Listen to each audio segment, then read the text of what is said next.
Halo semuanya, selamat datang di channel yang tidak layak untuk dihina ini. Sebelum kita mulai, atur posisi santainya, seruput kopinya, dan mari kita berhayal. Kenapa? Kenapa hidupku bisa begini? Ucap Lin Guang yang terlihat sedang sedih di depan istana alam bawah.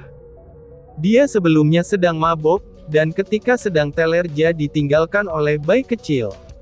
Mungkin bukan ditinggalkan, tapi bayi kecil lupa dengan keberadaannya.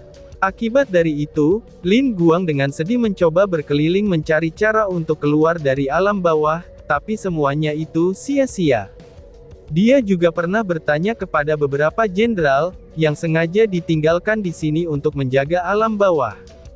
Namun hasilnya sama saja, mereka tidak mengetahui cara untuk keluar kecuali dengan izin dari kaisar, atau jenderal yang memiliki token alam bawah.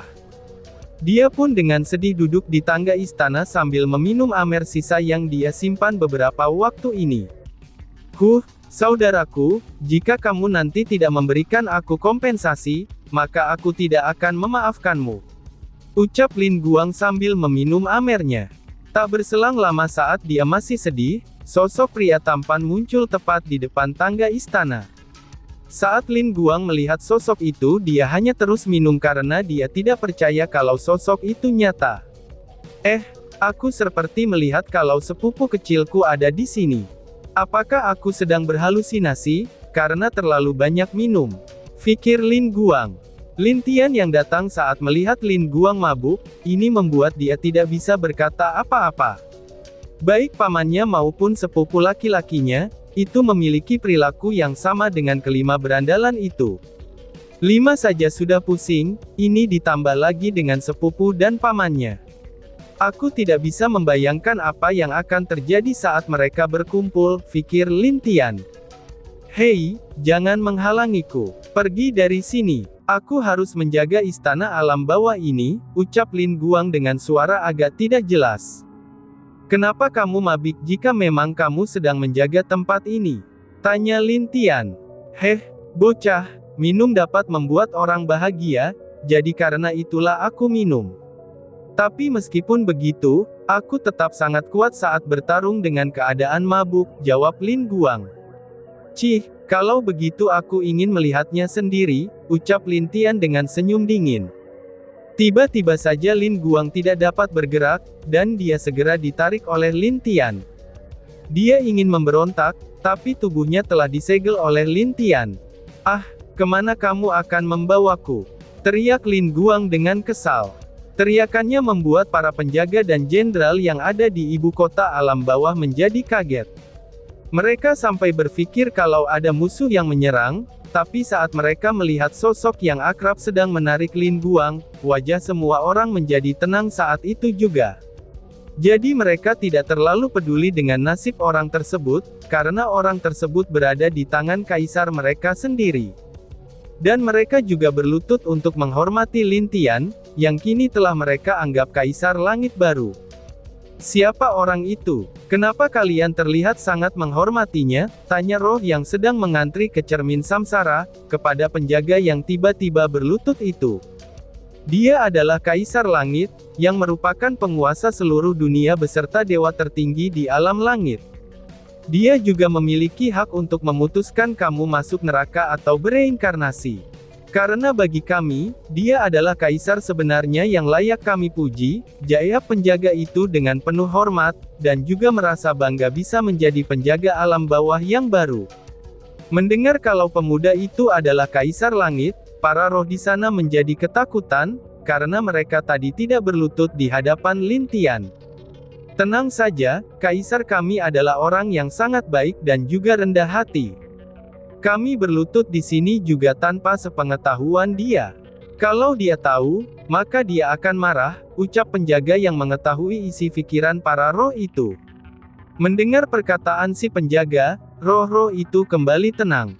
Tapi hati mereka masih penasaran dengan sosok Kaisar Langit yang dikatakan oleh penjaga itu, karena dia bisa membuat seluruh pasukan yang berada di bawahnya menghormatinya, dan bukan takut kepadanya.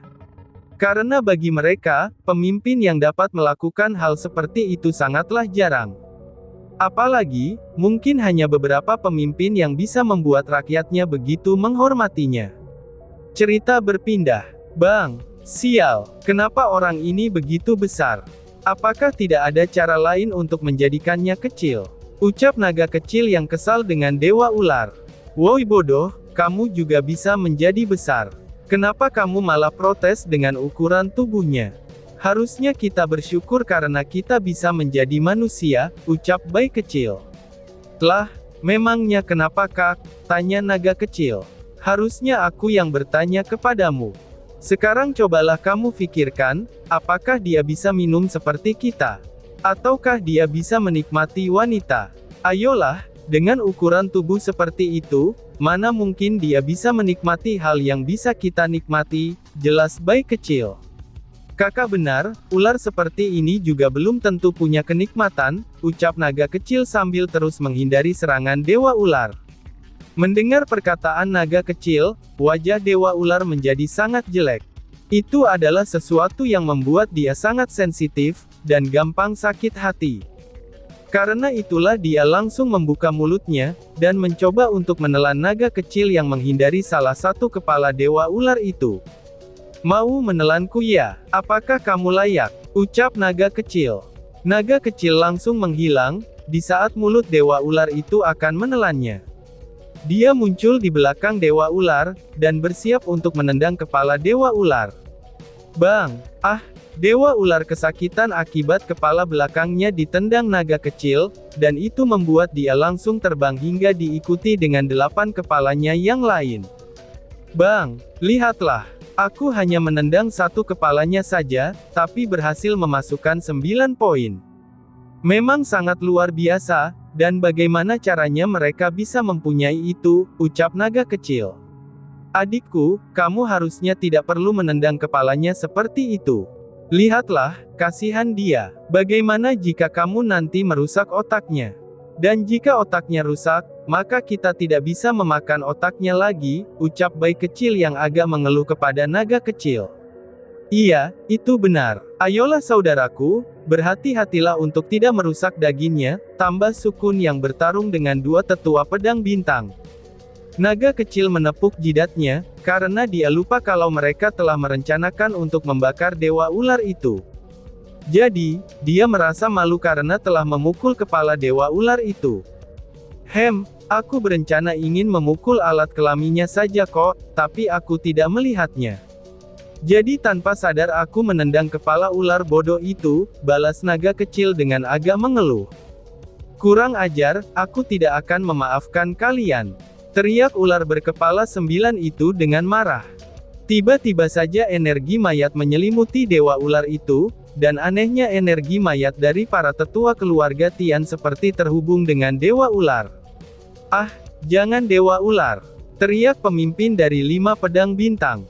Ah, mereka semua berteriak kesakitan, dan perlahan-lahan berubah menjadi sekumpulan energi mayat, yang langsung terbang masuk ke dalam tubuh Dewa Ular. Dengan tidak terduga, tiba-tiba saja 9 kepala Dewa Ular berubah menjadi kepala naga, lalu sayap, dan tubuhnya yang mirip dengan tubuh naga kecil. Bukankah ini sangat gawat? Perubahan dari Dewa Ular membuat bayi kecil dan 3 lainnya mengerutkan kening mereka. Hal itu telah mengingatkan mereka, di saat mereka melawan naga kecil yang dulu juga berubah seperti itu. Ditambah lagi, mereka juga ingat kalau saat itu Dewa Api Iblis menyatu dengan naga kecil untuk mendapatkan kekuatan yang luar biasa kuatnya.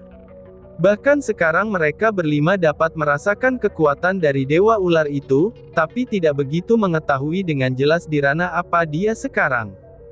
Hampir mencapai tingkat itu, pikir naga kecil dengan serius, saat dia merasakan dengan baik kekuatan dari Dewa Ular, atau bisa disebut dengan Dewa Naga berkepala 9. Dia adalah seseorang yang telah hidup di zaman kuno, jadi tentu saja dia lebih mengetahui ranah dari Dewa Ular tersebut. Bahkan bisa dibilang, dia dulunya adalah salah satu dari orang-orang itu.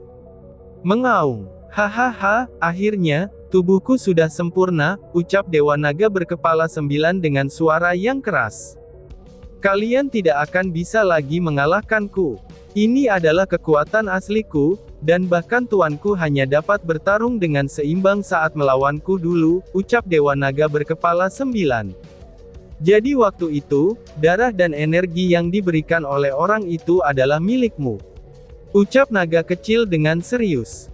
Hahaha, kamu benar, dulu Tuan dengan sengaja ingin menguji, apakah darahku layak untuk dipakai oleh makhluk lainnya apa tidak. Dan secara kebetulan pada saat itu kamu kalah dari Kaisar Harimau, dan itu membuat Tuan mempunyai kesempatan untuk menjadikanmu tikus percobaan, jawab Dewa Naga berkepala 9 sambil menatap naga kecil. Mendengar jawaban itu, wajah naga kecil menjadi merah karena marah. Dan dia akan menyerang Dewa Naga berkepala 9 itu, tapi dihentikan oleh bayi kecil yang memegang pundaknya. Jadi kamu yang telah membuat saudaraku menjadi seperti itu. Aku benar-benar sangat ingin membunuhmu sekarang juga, ucap bayi kecil yang sekarang auranya penuh dengan kebencian. Bang, hahaha, Kaisar Harimau, kamu jangan terlalu sombong. Bukankah dulu kamu juga pernah bertarung dengan dia? Justru karena kamulah, dia menjadi seperti itu, ucap Dewa Naga berkepala 9 dengan jijik. Dulu aku memang pernah mengalahkannya, tapi aku tidak pernah menghinanya.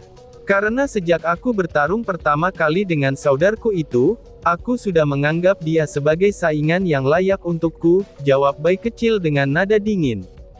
Mendengar ucapan bayi kecil, wajah naga kecil menjadi lembut. Dia tahu kalau bayi kecil memang bersikap nakal sepanjang waktu sepertinya, tapi pada saat ini, itu sangat jelas apa yang dia katakan adalah apa yang ada jauh dari lubuk hatinya. Naga kecil merasa menyesal dengan apa yang telah dia lakukan dulu. Dia membenci bayi kecil karena selalu kalah dengannya, dan membuat dia jatuh ke dalam jalan kegelapan. Tapi dia juga bersyukur, karena apa yang telah dia lakukan dulu, itu dapat membuat dia mempunyai saudara-saudara yang layak untuk dia akui. Kamu sangat lucu. Kalian sungguh lucu. Saingan, sahabat, teman, keluarga, apa-apaan itu. Menjijikan sekali. Hal itulah yang membuat kalian lemah. Karena itulah kalian selalu menjadi makhluk rendahan, dan hati kalian benar-benar terlalu lembut, teriak Dewa Ular yang sangat menyukai menghina Kaisar Harimau dan naga kecil.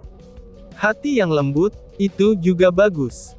Apa yang kamu katakan tadi, itu adalah hal yang menjadi kekuatan bagi kami semua. Jadi, meskipun hal itu menghalangimu menjadi kuat, tapi bagi kami semua, itulah yang menjadi kekuatan kami, balas bayi kecil dengan senyum bangga yang terlihat di wajahnya yang tampan. Bahkan naga kecil dan 3 saudaranya yang lain juga tersenyum, seolah-olah mereka setuju dengan pendapat bayi kecil. Hanya wajah Dewa Naga berkepala 9 dajalah yang agak jelek, saat dia melihat sikap tegas mereka. Hahaha, apa yang dikatakan saudaraku itu benar. Sekarang mari kita tunjukkan, apa yang disebut dengan kekuatan ikatan. Ucap Long Aotian dengan senyum bangga di wajahnya. Semuanya, sudah saatnya kita serius. Apakah kalian masih ingat ucapanku, bahwa tidak ada lagi yang harus disembunyikan dari alam ini, ucap Bing Zhao yang berdiri di tengah mereka. Hahaha, iya. Mari kita buktikan kalau 5 berandalan jauh lebih kuat dari dulu, tambah Sukun dengan tertawa bahagia. Kelimanya merasa sangat senang dan bangga, yang memiliki ikatan satu sama lain. Jadi bagi mereka, bertarung bersama adalah hal yang indah dalam hidup mereka semua. Baiklah, akan kutunjukkan apa itu naga langit yang sesungguhnya, ucap naga kecil dengan senyum bangga. Bertarung, mengaung, mengaung, bas-bas. Bayi kecil dan naga kecil tiba-tiba saja berubah ke wujud asli mereka. Di dahi Sukun tiba-tiba saja muncul sebuah tanda seperti panah, yang diikuti dengan tubuh Sukun yang tiba-tiba saja berubah menjadi serigala putih raksasa, dan wujudnya itu sama besarnya dengan wujud bayi kecil dan naga kecil yang telah berubah ke bentuk asli mereka. Melolong. Di saat teriakan serigala itu menggelagar di langit, langit langsung menggelap, dan petir pun turun ke bawahnya. Di alam elf, saat Dewi Elf sedang berdiri memandangi musuh yang menghalangi jalannya dengan wajah kesal, tiba-tiba saja dia menjadi bergetar. Dia melihat ke pohon yang berada jauh di dalam tempat segel leluhur elf berada, dan pohon itu adalah tempat di mana Sukun dulu pernah berlatih di dalamnya. Bang!